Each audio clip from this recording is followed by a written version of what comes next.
In this bonus episode of Fictional Hangover, we talk about the science of ripping a person in half, making a hand tree, going back into vampire lore, and the gross jobs we had when we were 16 in our chat about The Lost Girls with author Sonia Hartl.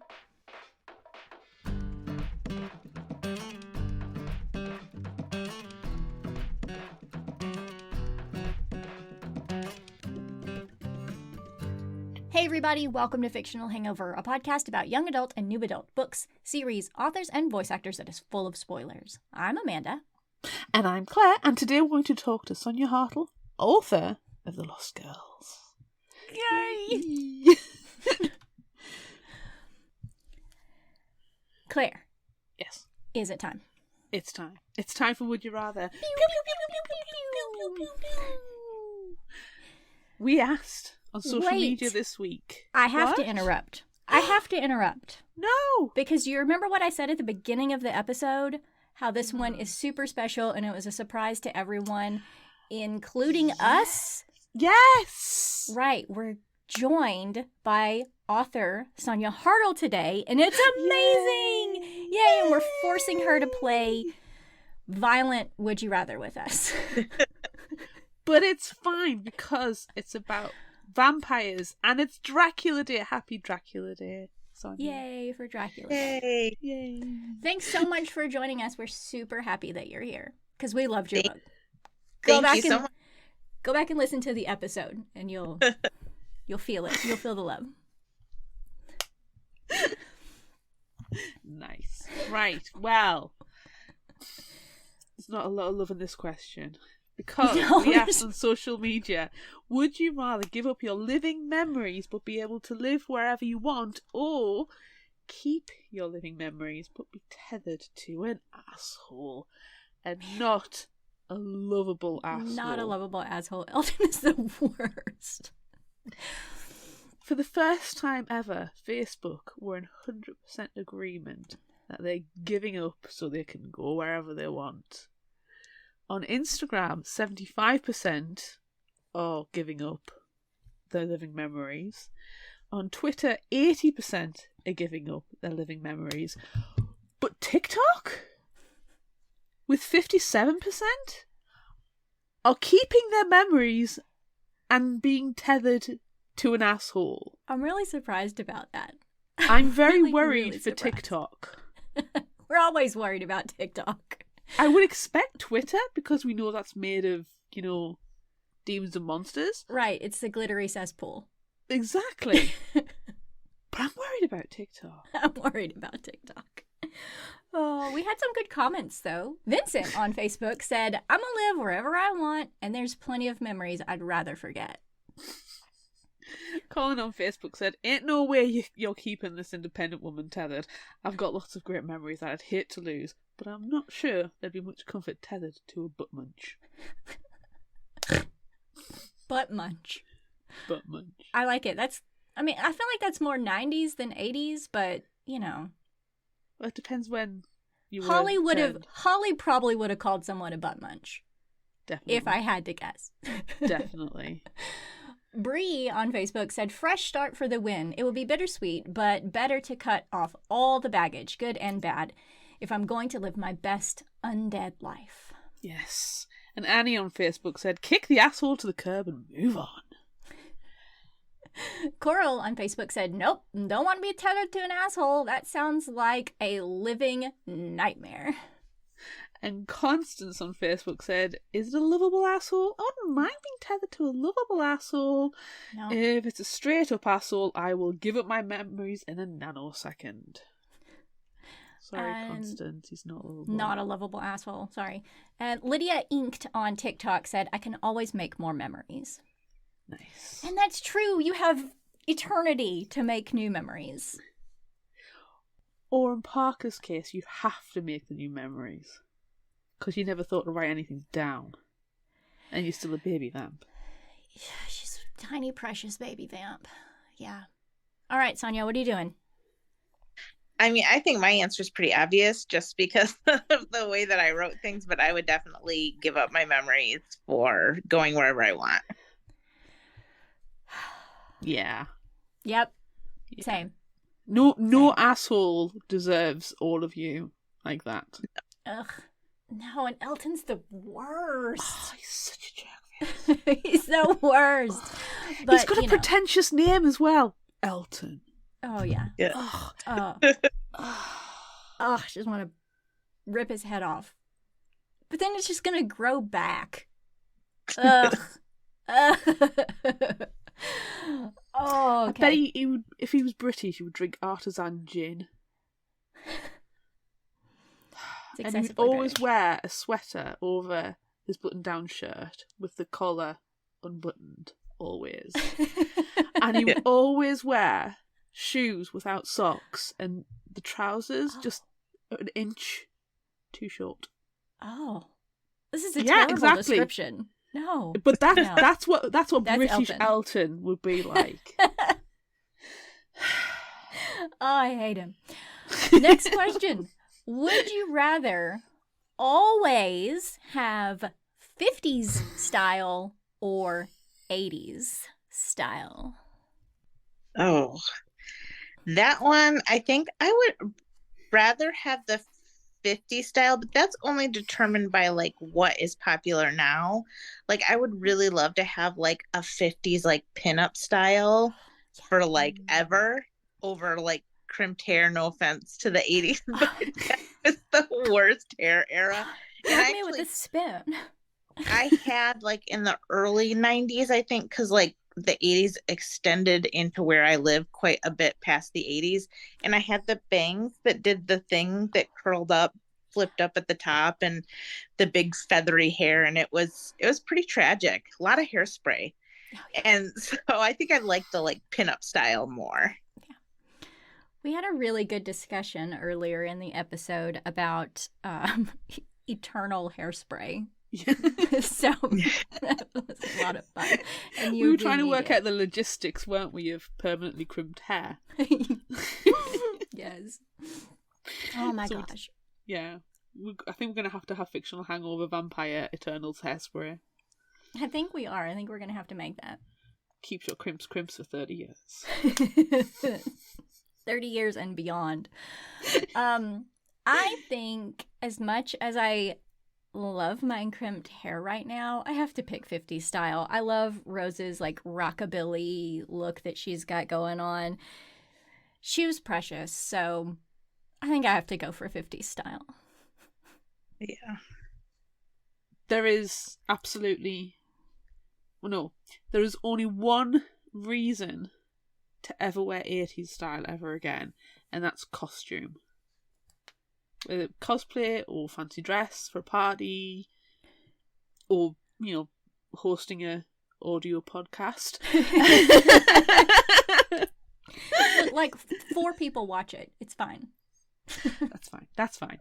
But yeah, 50s style all the way. I love 50s style. It's flattering for my... How did I describe my frame the other week? Snowman-shaped frame? I believe you constantly call yourself spherical. I'm spherical, yeah. It's very flattering for my frame. So you can do the pencil. But yeah, the 50s style. Do you know who I'm thinking of? Audiobook narrator, producer, Elise Green. Elise Green? Oh, she's got the best style. Yeah. Check out her Instagram. She gets a lot of retro clothes and 50s style, and wow, mwah, gorgeous, absolutely gorgeous. I can only be envious. I know. What's our next question? Oh, would you rather participate in a bank heist or a grave robbery? Oh, I have to go with bank heist. I do not want to get into anybody's grave at all. I'm digging up a grave. Everyone knows I'm going to answer that way. Digging up a grave. I apparently have family history of grave robbery. That's fantastic. It's unverified. But who am I to book tradition? Are you going to join me and dig up a corpse? Hells yeah. Fantastic. And then we're going to chain someone to a tree and rip their head off and then beat them with their own arms. As long as I can beat them with the wet end, I'm happy with that. Oh, and the spookier the graveyard or the kirkyard, the better. Oh yeah, it's definitely. It can't be a fresh new grave. It's got to, it's got to be back in the back. Nobody cares about those graves anymore. Yeah, that's what we're There's a graveyard in London that I've always wanted to go to called Highgate. I think I was telling you about this the other week. There was a rumour of the Highgate Cemetery vampire back in this, I can't remember, it's probably the 70s to be fair. But it's all linked to witchcraft and stuff. But it's just a silly thing. But yeah, Highgate Cemetery is supposed to be quite cool. It's old, really old. I love walking around cemeteries. Grace ones are interesting. Cool. Okay, next question. Would you rather have your arm, leg, or head ripped off? I'm gonna go with the leg on that one. Do you have a preference between right or left?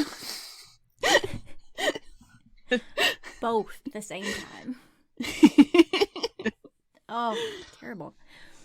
Why do you pick your leg? I think just because I use my arms to write and I need my head.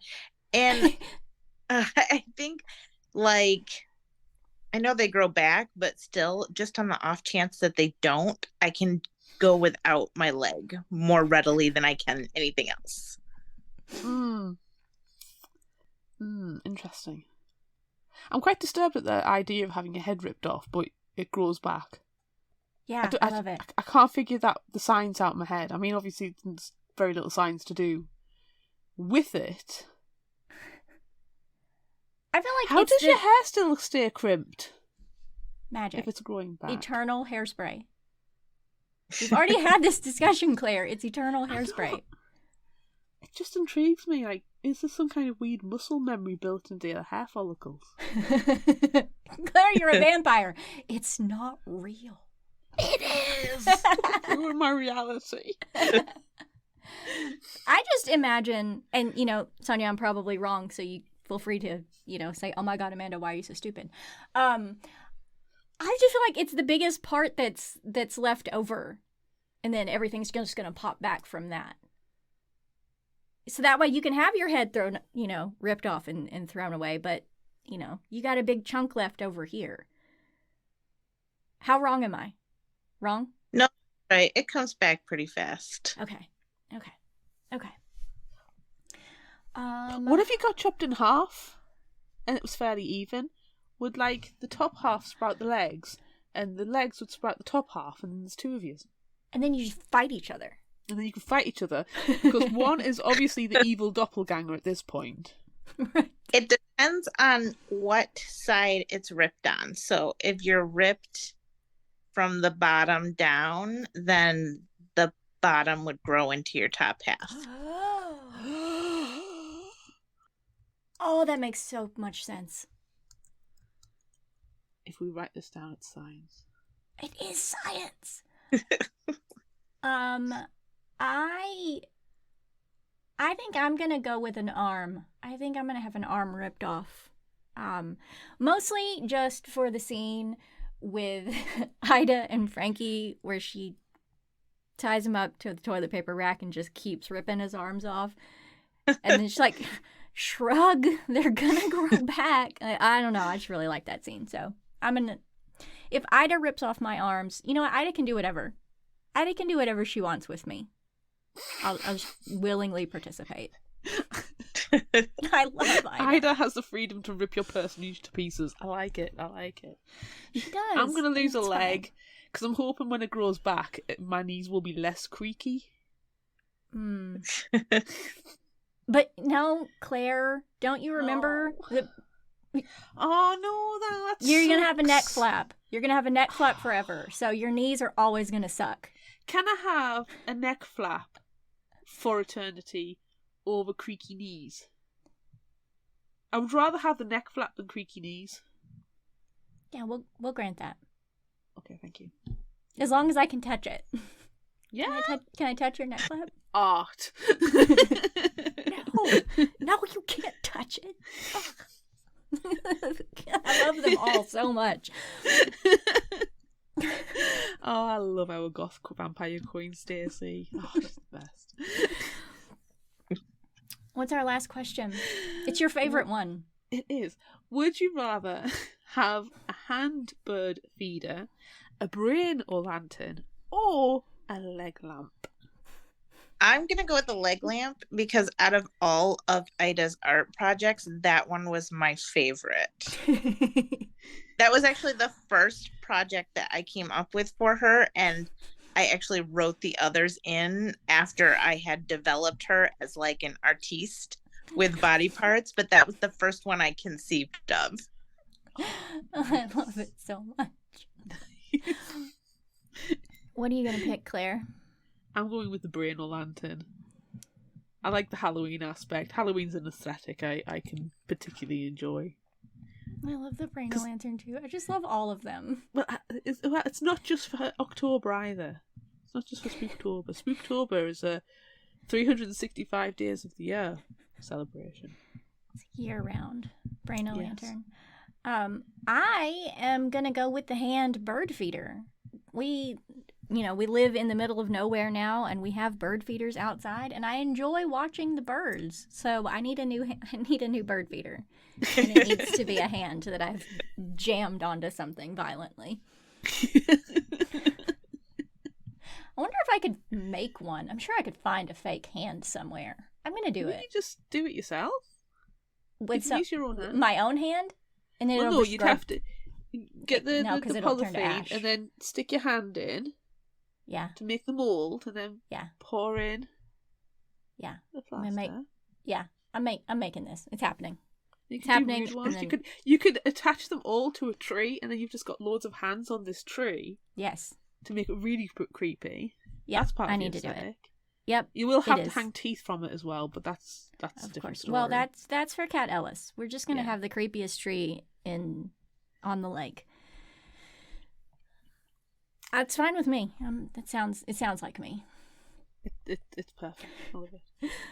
Okay, so that was our last Would You Rather question. And now we have a few other questions that we want to ask. And shocking no one, they're all about vampires. Yay! If you know Fictional Hangover, we're all vampires all the time. So it's perfect. So what are your favorite vampire tropes? The favorite tropes? I like to play with the tropes when I was writing this book a little bit, because I like the glamour, and I like the mysteriousness and the darkness and all of that, and I wanted to kind of explore that a little bit with Stacy's character, how she kind of makes it like a caricature of what vampires are in like movies and television and that. And I love that glamorous mystery type aspect of vampires, but I also like seeing it when they're like not living that sort of life, like what it would actually be like to be a teenager forever. But I like love that mystery and that pull that they have, and like the like sexiness of it, but it's like mysterious, the unknown kind of thing. Definitely love our goth vampire queen, Stacey. I imagine she really watched The Craft, and she was like, oh, "That's my aesthetic." I mean, it was quite a few years after she turned into a vampire, but still, I can just imagine her thinking, "Yes, I'm going to live my best vampire life." Yes, I am Firuza Balk. Yes.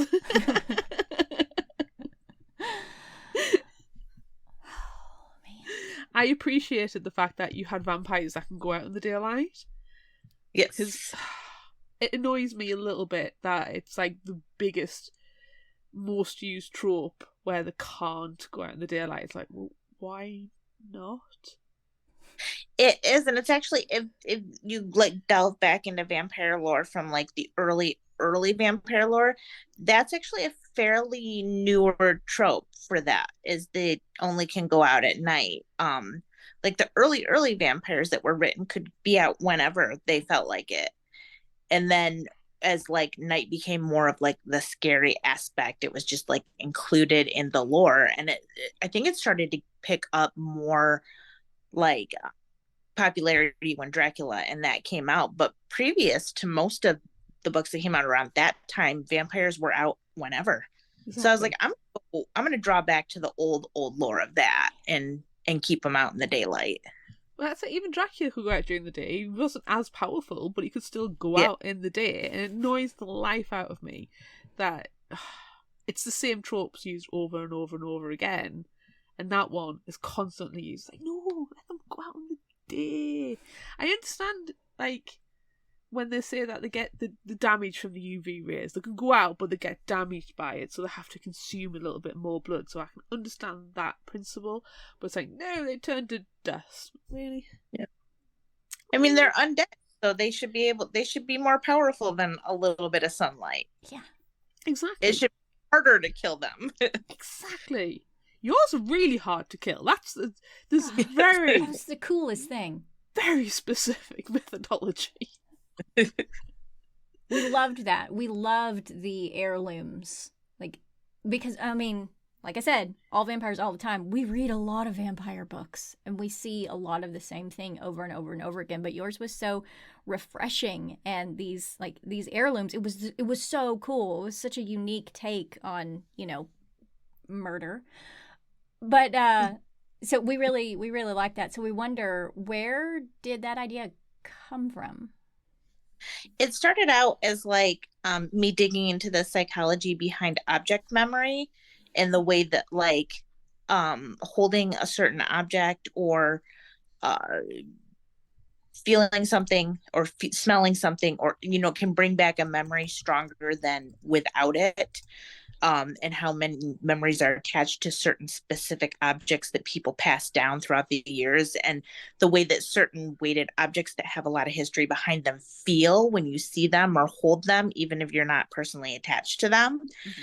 And so I liked the idea of making that very literal in a sense, in attaching actual memories to an object that would be considered of value that you would place a lot of your memories on. Yeah, so that's sort of where it developed. And it was sort of like I wanted to explore the way that memory and trauma work together as well, and the way that trauma can sometimes mask older memories or make you view your past in a certain way other than the way that it actually, all came out. It's like the bad memories will choke out the good ones. Mm-hmm. And I sort of wanted to explore that as well as object memory and the way that trauma and memory work together. That's really interesting. We see when Holly goes to visit her mom, she kind of realizes maybe after visiting with her, maybe her childhood wasn't so bad because her mom was clearly trying to give her a good life. And, she definitely did not do it in a good way at all, but she was still trying, and she was also trying to enjoy herself at the same time. But I appreciated when she went to visit her mom, and her opinion kind of changed a little bit. So what you said makes that even more important. Yeah, it was more like I wanted it to be like a letting go of resentment for other people, letting go of resentment that you have for yourself, and figuring out how to forgive the mistakes that you've made in your own life in a way that's very literal. Like she's literally letting her memories go, but she gets a moment to process them all in real time with the distance as they're fading, as they're going away. And she's watching her life unfold before her eyes, and she's seeing all of the pieces of it together. And it's that point where she can finally say, I see it as it is, and I can forgive myself at that point. Yeah. There's a lot of distance as well between where Holly is there to when it actually happened. Like 30 plus years has happened. Yeah. And yes, she's perpetually 16. But she'll have had some maturity. Because, even teenagers grow up. And to be able to have that personal growth and that wherewithal to say, actually, I need to close that part of my life off. So it was really like probably one of the most touching scenes actually in the book. And I feel a little sorry for the mum to some extent. Like, when you become a mum, you're a mum first, and you kind of have that loss of identity. So I can appreciate how her mum wanted to maintain a life and a separate identity from a child. She just obviously didn't know how to go around about it in the right way. Right. And strike Right. that balance. So I'm not forgiving her, but I'm saying I can sympathise with her. Mm-hmm. And I'm glad that Holly had that chance to close that chapter of her life. Yeah. And I think it's important to showcase relationships that can't always be healed, but don't necessarily need to be. Like, I can let this part go that hurt me and let go of that resentment and still not feel like I'm obligated to you in any way. Exactly. I really like that. Like the letting go of the blood family because you know it's unhealthy and going with the found family. We love, apart from vampires, found family stories. So having Ida and Rose, welcome Holly straight away with open arms was lovely. And like having that safety net already there. So, that does help facilitate Holly closing off her human past was great. Yeah. And I think especially the way that females that have been through, relate to each other, teenage girls relate to each other. I know a lot of like media will portray teenage girls as like catty and terrible to each other, but honestly, they're the foundations of like a family outside of their family. This is where girls learn their identity. This is where they lean on each other when somebody does something wrong to them. This is where they find their like core and their strength is in the relationships that they have with each other. And I know that they like a lot of like media will portray girls fighting over a guy and making a competition between them, but girls who have been through it don't view it that way anymore. They get through it, they learn from it, and they lean on each other. And teenage girls are amazing, and when they get together, they are extremely powerful. I mean, we've all been there, haven't we? And just because you're having a catty comment and conversation with your friends doesn't mean there's any animosity there. Usually It's just you're shooting the shit and having, fixing the world. Yeah. I love that you said that. Like, when I'm a teen librarian always on the inside, and I'm like, I've said it 1,000 times on the podcast, like, teens are going to be the next ones to change the world, and I'm excited about what they're doing. And like you said, they band together and they're going to do great things. So I'm very excited. Yeah. I think you also have to consider who is showing these teenagers as being catty and awful to each other. Who's writing it? Who's producing it? Who's directing it? Is it the source material coming from the correct place? Right, exactly. And the way that like girls aren't allowed to give each other shit, if they do, it's considered being catty, but if the boys give each other shit, they're just being bros. So like like, why can't girls call each other out and lift each other up at the same time? I completely agree. I love that so much. Agree. We've kind of been talking about heirlooms there, but I want to know from you as well, Amanda, what would your heirloom be? Oh my gosh, I have no idea. I even read that question and I was like, I better think about this. And then I was like, you know what? I don't know, because I don't like, for me, I moved around a lot when I was growing up. So I relate to a lot of like Parker's pieces of her story. Like, I put a little bit of myself in every book that I write, but I didn't have anything that like I kept from when I was young, so I don't have anything that I would put a specific memory on. But if I were to do something like an heirloom, it would probably be something that had belonged to my mom. Like I would take something from her home and make that an heirloom. Yeah. Like the history there. Yeah. Also, we don't need to be too specific because we don't want any of our vampire children to know right. what our heirlooms are to start destroying things and killing us. So we've got to be careful with how much we reveal. Yeah, you're right. You don't know, do you? I don't know. I wasn't expecting you to ask me. I just thought we were going to torture the author. I'm an equal opportunity masochist. That's true. Yeah, I have no idea. Now I I'm also wonder think. how much of it is an heirloom of opportunity. If you get turned into a vampire and you're not at home. Yeah, what do you have? What do I have on my person right now that I would turn into an heirloom? Probably this ring. This one? My mom gave me that one. And I don't know how long I've had it, but not long enough to be, like from my childhood. Not that long, but that's probably the one that I would pick if I had to pick something on my person. What about you? What are you picking, Claire? Well, bear in mind I'm half ready to go to bed because it's midnight. Right, yeah. I'm not wearing much. It would probably end up being my glasses, but they're not old. I've only had these for, less than a year? Yeah. But pretty important. My glasses on my eyes.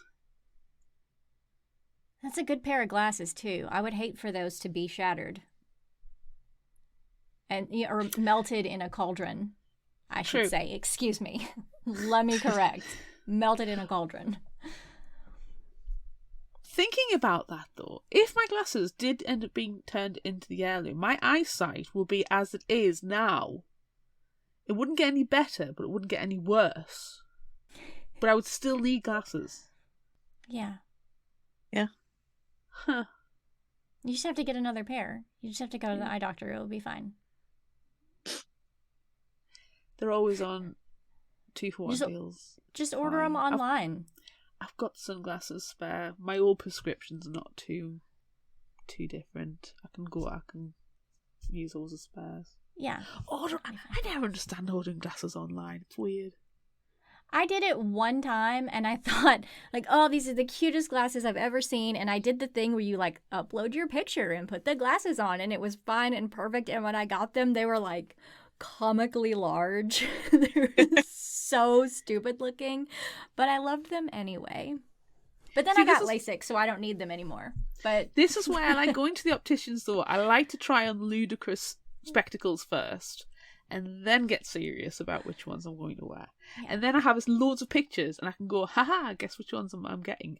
Because I can't remember. That's amazing. Let's see. Okay, so we also really loved how, Ida's from the beginning of the 1900s and Rose's from the 50s. And we really loved, like I said, Rose's style. And we got the crimped hair and all of that stuff. So you have a ton of different time periods. Oh, and I forgot Frankie and Gwen with their sweet, sweet 70s, feather style. So which of the time periods that you've included these characters from was your favorite? And if you could have added another character from another time, which time would you have picked? So I think my favorite time period was Rose's time period because I love the rockabilly style. I love that she wasn't like the preppy poodle skirt wearing girl, that she was a little bit, she was cool. She was a cool girl during her time.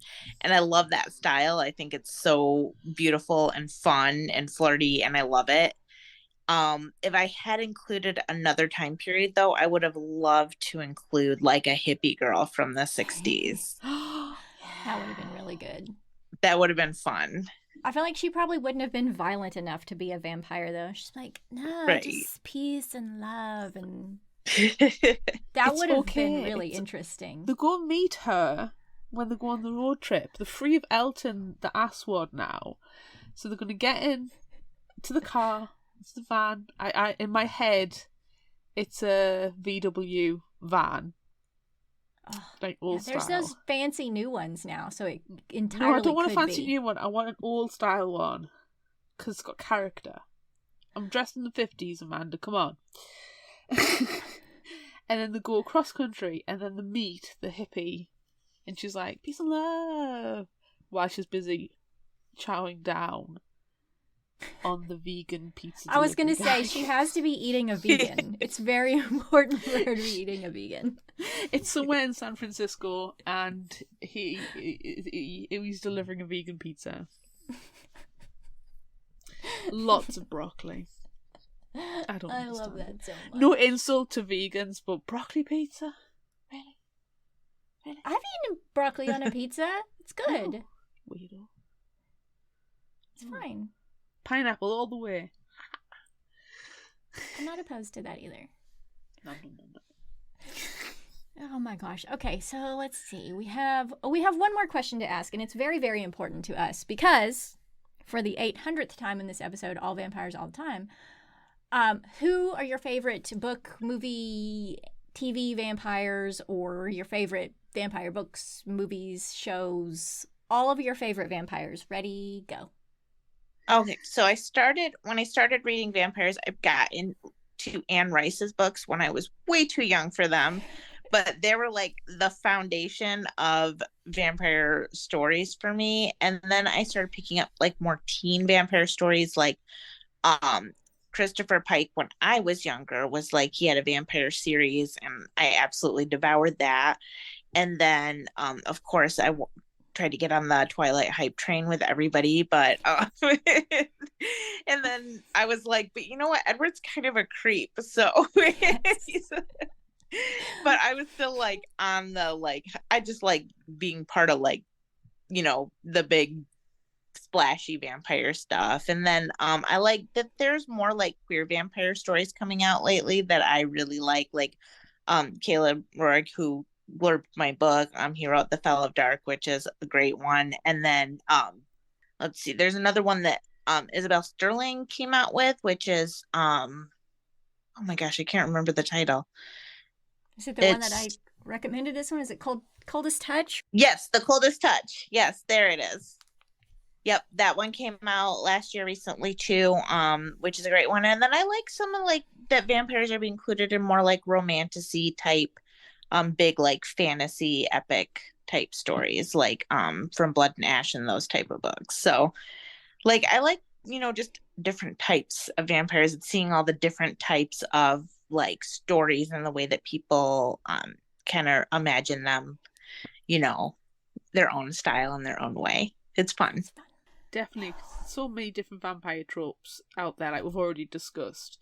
And yeah, you can pick and choose whichever ones you want. Like we read Ashlyn O'Loughlin's Big Bad Me with a vampire, and they used the counting, the seed counting. Oh, and that. It's been so long since I've read a vampire book that's actually had that trope in, and both of us were like, oh, they're counting the seeds. I'm so excited. So yeah, you should read that one if you haven't already. It's very, very That's good. a good one. So I was just thinking about Jay Kristoff and Empire of the Vampire, since he just announced today the title of the second one. And so I was just kind of swooning over all of those vampires again. Like, I miss those vampires. They are exceedingly violent vampires. Yeah, they are. I like those. They don't like guys. They don't like the sunlight either. No, they don't. And I like all the tropes, like how some people will make them like, you know, love interest, or some people will make them scary and violent, or, you know, it's like there's so many different like things that you can explore, like so many facets of humanity you can explore through like the undead, which is a lot of fun to like play with different tropes. That's why we love vampires. Exactly. I mean, they could go down. I like the fact that, like in Buffy, they go down the demonic route. Like they aren't human anymore. They're essentially a human shell with a demon in it that manifests. To like, it's just this suave, sophisticated kind of business guy. It's something we did talk about in the main episode as we were doing our discussion, was like how it sucks to be a teen vampire because they've got no life skills, they've got no driver's license. Love the fact that they have to get the bus everywhere. God, I know. I love that they're riding the bus all over the place. Like, if I have to get on the bus again, I'm gonna eat someone. Right. Because like when I was 16, I worked at Taco Bell and I had to ride the bus everywhere. And I was like, if I was stuck like this for eternity, I would not be like living in a mansion and be glamorous and rich. I would be still working at Taco Bell and taking the bus everywhere. Exactly. It's so difficult to be a modern vampire, especially a modern teen vampire, because so much of your identity is paperwork. And you're not aging, so people know you're not aging. You don't have social security numbers, or, you know, don't really have that much of an equivalent. National insurance number equivalent in the UK, it's not really. You know, you can't apply for a passport. You can't get a job because you can't get the references to get one. So you just have to suck people dry, steal their identity, or work in Taco Bell. It sucks! Because, like, all these suave, older millionaire vampires are older, so they've been vampires for a couple of 100 years, where the paper trail's not necessary. You know, they've got their stock portfolio already sorted, but they've also got human people that can pay, because they're rich, to do all that kind of daylight stuff. So being 16, stuck with crimped hair, and having no prospects, oh god, no! It sucks. It does! What's but worse, it's like though, so real. It is. What's worse, though, being forever having crimped hair, or having one spot on your leg where you've missed shaving? Because I could deal with the crimped hair, I would just tie my hair back, but just knowing there's one spot on my leg, that hasn't been shaved, would drive me absolutely up the wall. No, Yeah. I don't love this, okay? I'm not a fan of my own crimped hair right now. And if it was always like this all the time, I would lose it. But you could still pin it up and do something with it. Yeah, but like it was popping out of that fishtail braid. It's just gonna slowly work its way out and then just and then you have Medusa hair, which is perfectly fine by me, because that just adds to the aesthetic. Lean That's into right. the goth. That's right. Yeah. Yeah, you're right. With your neck flap. You're right. I don't know. I feel like I miss a spot shaving on my legs all the time. So it's par for the course. Same Z's. Normal. Or it's like winter and you're like, you know what? I'm really not gonna shave this week. Yeah. Stay warm. Exactly. Just, oh my gosh. Can't Okay. Do I need to show my legs? Yeah, best. Yeah. shave. Does anyone even want to look at my legs right now? Probably not. I feel like people would be looking at my head more than my legs. I don't show my legs ever. Yeah, I don't either, really. I I'm wear always wearing trousers. pants. Exactly. But if I'm wearing today, the physio was very awkward. Oh. If I'm wearing a cool, like, rockabilly dress, though. I'm wearing will- tights. Yeah. Tights. Pattern Yeah. tights. Yeah. Loads. I've got some fantastic ones with spider webs on and bats. That's fine. Yeah, that's fine. Yes. That's fine. It's sorted. But it would still be Nice. there and I would know about it. Forever. Just need to get that. You've got more important things to worry about, Claire. You constantly, like, you forever work at Taco Bell. You've got more important things to worry about than that one hairy spot on your leg. I would eat every horrible customer at Taco Bell. I'm so glad I don't work customer service anymore. Oh, say. Well, I kind of do. I'm always talking to people at the library. Customers are not always right. It's a complete bullshit phrase. Customers Yes. are 99% wrong. And they make life so much harder. But you have to make them feel good about themselves. Sack that now. Not anymore. Oh. I'm regressing to my 16-year-old self when I had to work customer service. Oh, God, I hated it so much. When I was 16, I sold knickers to nuns. I worked in Marks and Spencer's, was my first ever job when I was 16, which is a clothing retail store in the UK, a very old one. And some nuns came in and they bought knickers, pants, whatever. Huge things, like Bridget Jones's Diary. I had to help them find them on the rack, and then I had to put them through the till. And then they invited me, because we were also buying shortbread, to their Christmas coffee morning. I was like, oh, sorry, I'm at work. But then my old chemistry teacher came in and bought underwear, and I had to serve them. I do not need to know what Mr. Atkinson keeps in his junk. Boxers or briefs? Briefs. It was awful. Tidy whities. It was awful. It was awful. I think I can classify it as a childhood trauma. You probably could. My first job, when I was 16 or 17, I can't remember. It was a million years ago. I worked in a tanning salon, Ooh. which is hilarious because I am the palest human ever. But man, it was disgusting because we had to clean up after the people who used the tanning beds, and it was so gross. It was so gross. And there were some customers who would write each other secret sexy notes and tape them to the backs of the chairs in the little booth rooms. And I found one, and it was not appropriate for 16, 17-year-old me to read.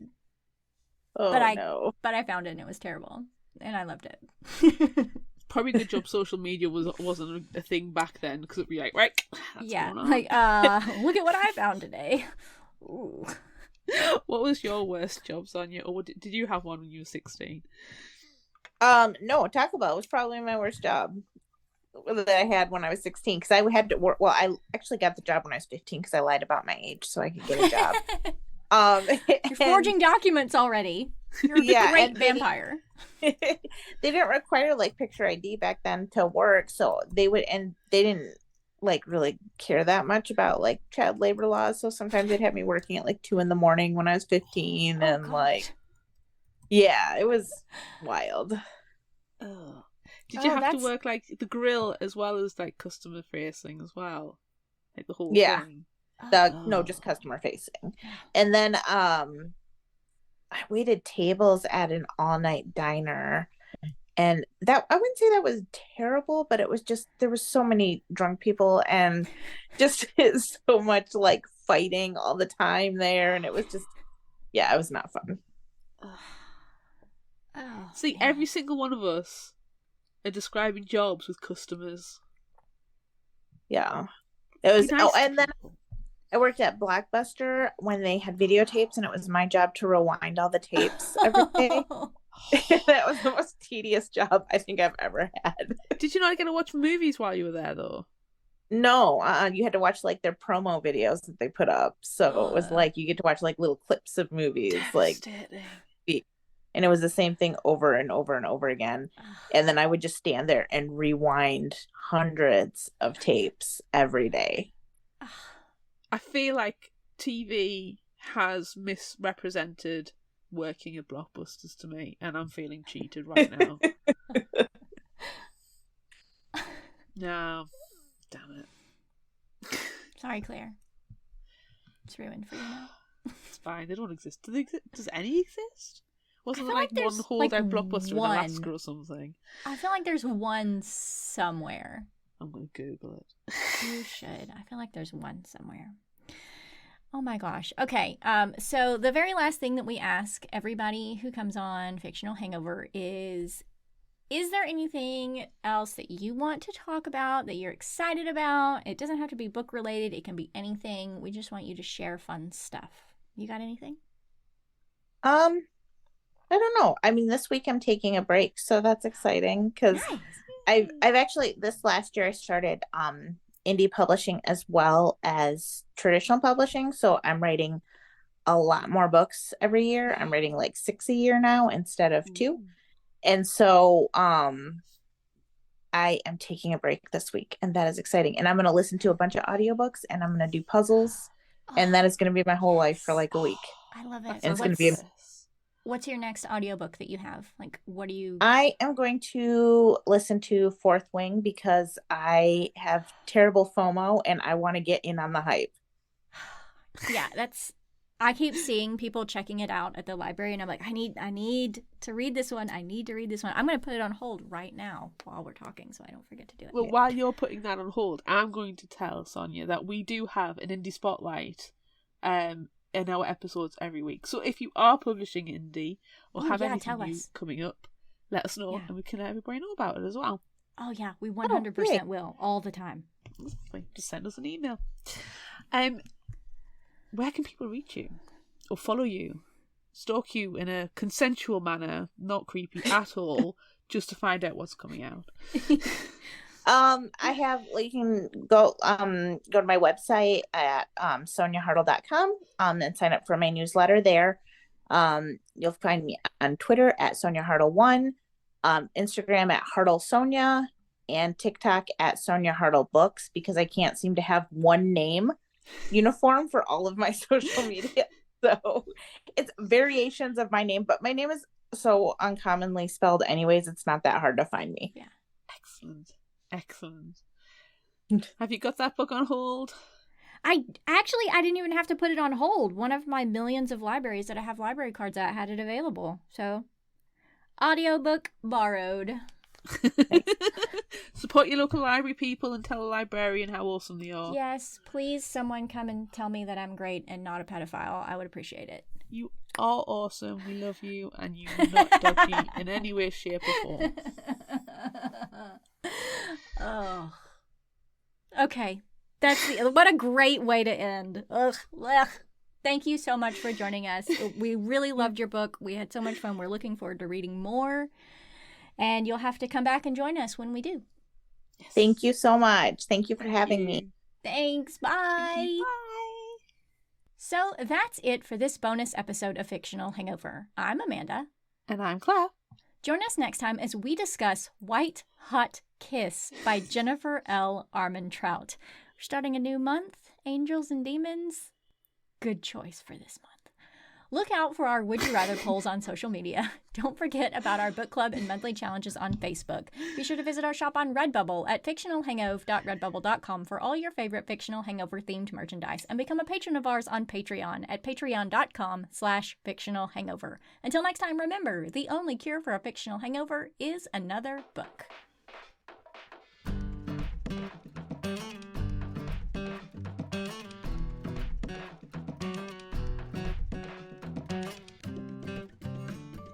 You can find us at fictionalhangover.com, follow us on Instagram at fictionalhangover, find us on Facebook at facebook.com/fictionalhangover, and on Twitter at fictionalhangover, no ER. If you like this episode, check out our others, and be sure to rate, review, and subscribe so you don't miss out. And finally, special thanks to Liz Emerson for her music. You can find her on Facebook and Patreon. Thanks for listening.